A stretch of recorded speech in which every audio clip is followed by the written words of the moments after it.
살다 보면 어찌하기 힘든 스트레스가 몰려올 때가 있습니다. 건강한 삶을 살아가기 위해 익혀야 할 중요한 방법 중 하나는 이러한 스트레스가 몰려올 때에 그것을 잘 대처하는 자기만의 대처법과 피난처를 잘 찾아내는 것이죠. 제 경우 잠이 잘 오지 않을 만큼 스트레스를 받았을 때 잘 듣는 약 중 하나는 단 것을 많이 먹고 이웃집 토토로를 보는 일입니다. 이 동화 한 편을 다 보면서 웃다가 눈물이 핑 돌다가 다시 웃음 짓다 보면 그날 밤은 OST를 흥얼거리며 편하게 잠들 수 있게 됩니다. 변두리였지만 세련된 것이 좋은 것이라고 학습시킨 도시에서만 자란 제게 목가적인 향수가 있을 리 만무합니다. 그럼에도 이웃집 토토로에 나오는 시골 환경과 자연, 인물들은 제가 사랑스럽게 여기지 않을 수 없게 만듭니다. 지브리 애니메이션 중 가장 명작이 무엇이냐고 물으면 저는 함부로 대답하지 못하겠습니다. 하지만 가장 사랑스러운 작품이 무엇이냐고 물으면 저는 단연코 이웃집 토토로라고 대답하려 합니다. 딱히 멀리서 볼 것도 없이 한국에서 토토로라는 캐릭터의 위상은 대단합니다. 이웃집 토토로의 작품성은 차치하고서라도 특별히 토토로라는 캐릭터는 명실상부한 지브리 마스코트입니다. 어른 아이 할 것 없이 한국이 유난히 사랑하는 캐릭터 토토로. 영화 이웃집 토토로를 보면 왜 이 언어도 사용하지 않고 그 이름조차 등장하지 않는 이 도톰한 캐릭터가 특별히 우리에게 그렇게 사랑받는지 어렵지 않게 알아챌 수 있습니다. 미야자키 하야오 감독 작품에는 대부분 시대와 터전에 대한 고민이 녹아 있습니다. 고민해야 할 시공은 누구의 시대이며 누구의 터전이어야 할까요? 앞선 작품 바람계곡인 나우시카와 천공의 성 라퓨타의 배경은 너무도 서구적이며 또 너무도 일본의 어른들을 위한 것이라고 느껴집니다. 미야자키 하야오 감독의 작품이 이어지는 가운데 제가 도드라지게 느끼는 두 가지 어깃장 같은 반향이 있습니다. 하나는 서구적인 것이 아닌 일본적인 것을 그리고자 하는 의지이고 다른 하나는 어른이 아닌 어린이들을 위한 이야기를 들려주는 것입니다. 그리고 제가 가장 사랑하는 지브리 애니메이션 이웃집 토토로는 그 두 가지 반향을 모두 녹여낸 작품이라고 말하고 싶습니다.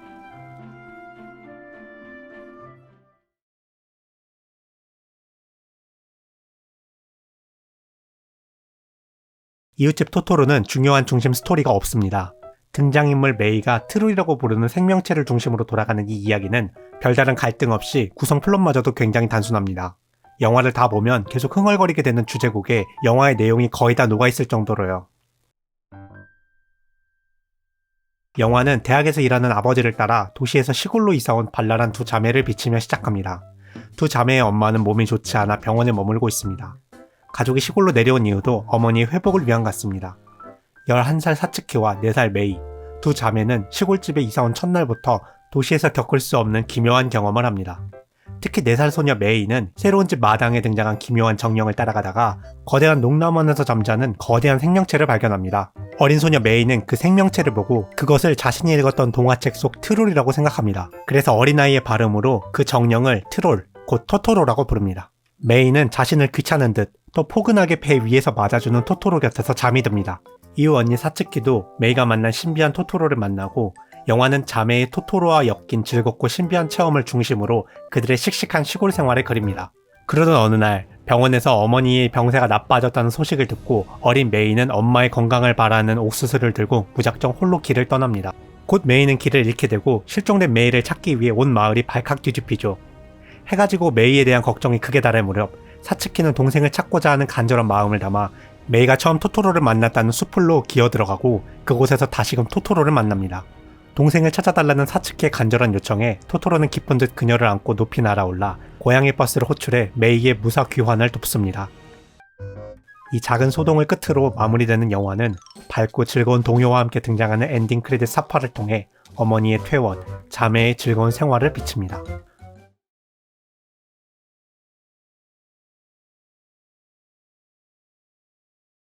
우리 사회에서는 베이비붐 세대, 58년 개띠라는 단어가 유명합니다. 이는 그 세대가 작금의 역사 속에서 아직도 건재하게 현존하면서 한국전쟁 이후 척박한 환경에서 경제 발전과 민주화 등 역사적 업적을 일궈낸 세대임을 증언하고 있기 때문일 겁니다. 두말할 것도 없이 이 세대에겐 지독한 위기도 많았고 고난과 괴로움도 많았겠죠. 한편 결과론적으로 그 고난과 연단은 그 세대를 우리 사회의 위대한 주류로 만들었습니다. 우리 사회에서 그 주류 세대의 감정을 자극하는 그 시절 이야기는 사회 전체에서 유난히 큰 주목을 받고 있는 것 같습니다. 일본에도 전쟁 이후 덩어리 세대라고 불리는 베이비붐 세대가 있습니다. 일본사의 주류인 그 세대가 향수하는 시절이 바로 이 작품 이웃집 토토로의 배경이 되는 1950년대입니다. 한국, 중국의 산업화와 마찬가지로 2차 세계대전 종전 이후 일본의 산업화를 이끈 산업 여군들도 시골에서 도시로 일자리를 찾아온 이들이었습니다. 일본 농경사회에서 자란 젊은이들은 더 나은 미래를 꿈꾸며 도시로 뛰어들었고, 타지에서 가정을 이룬 이 성실한 노동자들의 소비와 저축이 지금의 그 거대한 현대 일본 사회의 기틀이 됩니다. 이 영화가 개봉할 당시 아시아를 넘어 세계 최고의 선진국으로 나아가던 일본 사회에서 이 시절 이야기는 애니메이션으로 만들기엔 굉장히 매력적인 소재였겠습니다. 하지만 아직은 찢어지기 힘들고 가난했던 시절의 이야기는 막 힘든 시절을 벗어난 그것에 질린 당사자들과 그 시절을 전혀 모르는 젊은이들에겐 거부감이 들 수도 있었겠죠. 그래서 슬프고 힘든 신파조 이야기는 다른 작품에게 맡기고, 미야자키 감독의 이웃집 토토로는 아직 산업화되지 않았던 그때의 그곳을 그리움이 짙게 배인 동화 형식의 이야기로만 풀어냅니다. 이 작품의 제목은 이웃집 토토로입니다. 많은 이들이 이 작품을 그저 토토로라고만 부르지만 저는 오히려 제목에서 진한 방점을 찍어야 할 부분은 다름 아니라 이웃이라고 생각합니다. 이웃. 이 작품에 등장하는 트롤 토토로는 사츠키와 메이 이웃집에 살고 있는 그들의 이웃입니다. 이웃은 친족이나 친척은 아니지만 나와 공간을 공유하고 같이 살아가는 존재입니다. 이웃은 나와 공존하고 있고 공감과 교류를 통해 인격적 관계를 이룹니다. 특히나 쌀을 재배하는 아시아 농촌 문화권 사람들에게 마을 공동체와 이웃은 하부구조적으로도 굉장히 중요한 존재였을 겁니다. 쌀이라는 생산수단 하부구조로 엮인 농촌 사회 이웃은 중요한 순간마다 서로 연대했고 인격적 교류를 나눴습니다. 이 관계를 엮는 과정에서 생산 하부구조가 더 크게 작용하냐, 인격 종교적 문화가 먼저냐 하는 서구적 분석은 적어도 이 작품에선 따질 가치가 없다고 봅니다. 자연을 정복과 연구의 대상으로 대하지 않았던 동양에서 삶의 구성 환경도 이러한 이웃의 개념 안에 포섭됐습니다. 바로 얼마 전까지도 동양인은 자신이 살아가는 산과 강, 공간을 인격화하고 교감하며 살아왔습니다. 공동체와 자연이 자아와 자기동일적이었기에 그땐 아마 자연과 공존한다는 개념조차 없었을 겁니다. 항상처럼 지금 여기에 함께 있었으니까요. 이처럼 자아의 개념도 미미했던 동양인이지만 근데 산업화와 도시화라는 하부구조의 변화는 농경 공동체, 이웃이라는 존재 양식을 너무도 쉽고 빠르게 해체시킵니다. 기괴하게도 미야자키 감독은 동화를 통해서 일본 최고의 산업화 시기에 그 경계의 시기에 아직 남아있던 옛 이웃에 대한 이야기를 하고 싶은 것 같습니다. 그래서 이 영화에선 도시에 살던 사츠키와 메이를 도시에서 시골로 역행시킵니다. 영화 속 마을 사람들은 주인공 가족을 새로운 이웃으로 반갑게 맞아주고 위기에는 내일처럼 발벗고 나서줍니다. 그렇게 영화는 도시에서 온 사츠키 가족에게 이웃의 개념을 구체화한 뒤 토토로라는 신비한 자연으로 이웃의 개념을 확장시킵니다. 나는 네가 그냥 여기서 하던 짓거리 다 때려치고 조용히 이 동네를 떠났으면 좋겠다. 왜 곡성이요? 내 나발이. 사실 자신의 터전에 새로이 진입한 타지인들에게 기존 사람들은 원초적인 반감을 가지고 있습니다.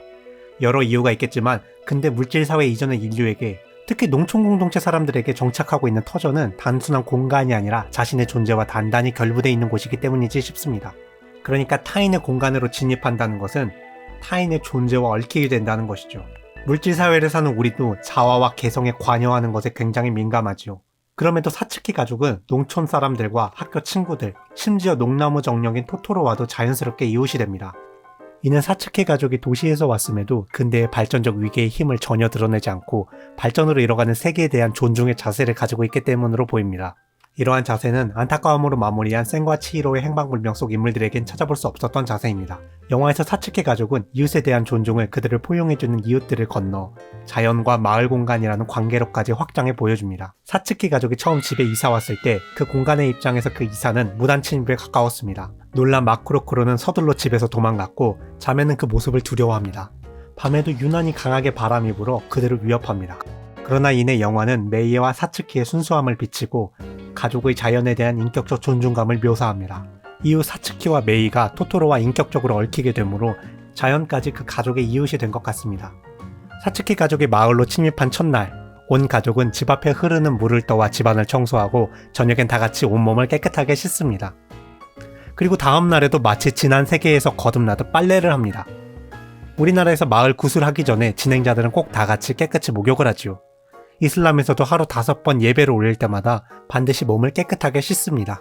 천진난만한 메이가 농나무 정령 토토로를 봤다는 꿈같은 이야기를 하자 아버지는 아이들을 데리고 거대한 농나무를 찾아가 허리를 숙이고 인사를 올립니다. 갑작스런 비를 피하러 메이와 사츠키가 석상이 모셔진 당에 들어갔을 때도 자매는 석상과 그 공간에 대한 예의를 갖췄습니다.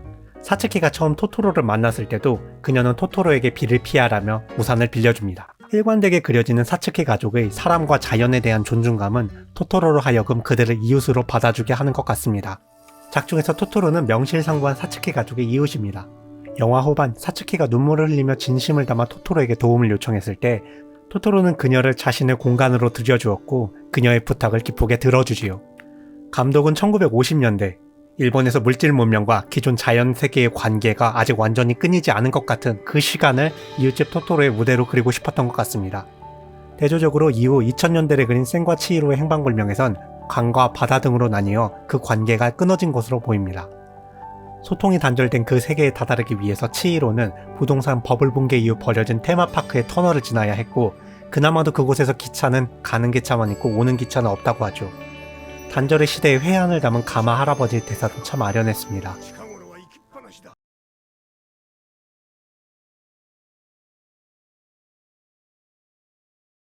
우습고 너무 과장되게 들리실지 모르겠지만 제게는 이 작품이 지브리 작품 전체 중에서 공간 연출에 대한 섬세함이 가장 돋보이는 작품이었습니다. 특히나 사츠키 가족이 지내는 집에 대한 연출에 세세한 섬세함이 느껴집니다. 사츠키 가족이 이사한 집에 대한 함축적 묘사에는 감독이 이 작품 전체에서 그려내고자 한 분위기가 직관적으로 묻어나는 것 같습니다. 사츠키네 집에 들어가려면 길 옆 작은 다리를 건너야 합니다. 그 작은 다리 아래에는 맑은 물이 흐르며 물고기도 헤엄치고 있습니다. 많은 종교에서 물은 죽음과 죽음으로 가는 과정을 암시합니다. 메이가 실종됐을 때 위기감을 고조시키게도 그녀의 샌들이 물에서 발견되지요. 또한 한편으로 물은 다시 태어남과 정화를 매개하기도 합니다. 유대교, 이슬람교의 물을 통한 정결 예식이나 그리스도교의 물에 몸을 담그는 침례 의례에도 드러나듯 많은 종교에서 물을 지남은 곧 정화되어 다른 세계로 진입한다는 것이죠. 집으로 가는 여정에 이러한 물을 지나는 다리를 건너면 돌로 만든 두 개의 기둥이 서 있습니다. 물리적으로 배타의 기능은 전혀 하지 않지만 그 기둥은 분명히 문으로 보입니다. 실용적인 기능이 없더라도 종교의 세계에서 이러한 문들은 안과 밖, 성스러운 것과 속된 것을 나누는 경계로 기능합니다. 신사가 많은 일본에선 이 돌기둥과 비슷한 투릉들을 쉽게 볼 수 있죠. 그 경계의 문을 지나면 이제는 나무들이 터널을 이루고 있습니다. 많은 작품에서 어두운 터널은 고난을 비유하기 위해 사용됩니다. 또한 터널을 지남은 어두운 알이나 어머니의 태에서 나오듯이 죽음과 새로운 탄생을 체험해 다른 세계로 넘어가는 길입니다. 지브리 작품에선 터널이 두 세계를 지나는 길로 자주 등장합니다.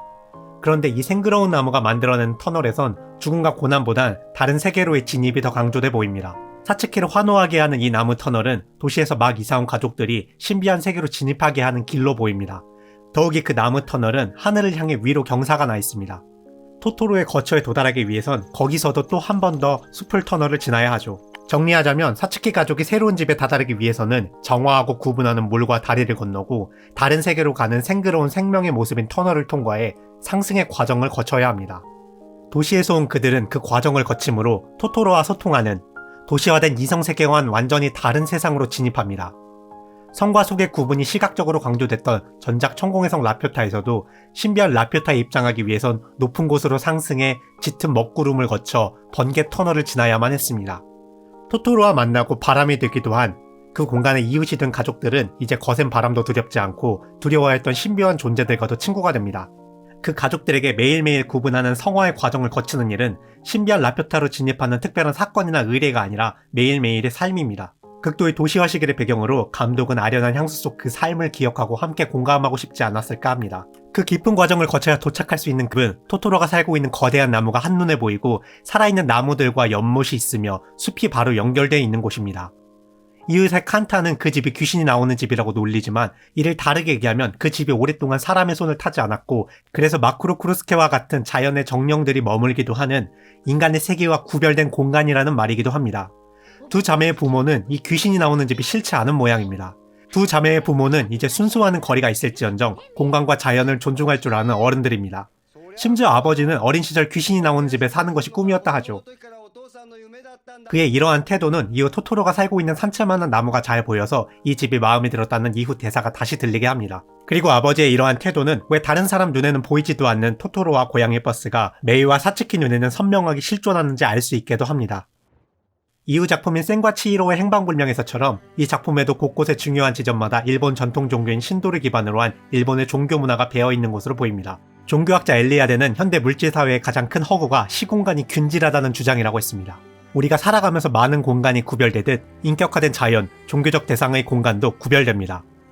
토토로가 살고 있는 거대한 농나무에는 띠가 둘려져 있고 그 앞에는 마을 신당이 차려져 있습니다. 사츠키가 메이를 얻고 아버지를 기다렸던 정류장에서도 여 모양의 석상이 작은 신당에 모셔져 있죠. 이후 엄마의 건강을 기원하는 옥수수를 안고 엄마를 찾아가다 길을 잃어버린 메이는 석상들 앞에서 울고 있었고 고양이 버스는 그래서인지 그곳을 마치 정류장처럼 수월하게 찾아갑니다. 이처럼 신당은 영화에서 계속 등장하지만 인격화된 자연과 그것의 공간인 신당은 타지인이었던 메이 가족에게 처음부터 살갑고 익숙한 곳은 아닌 것으로 보입니다.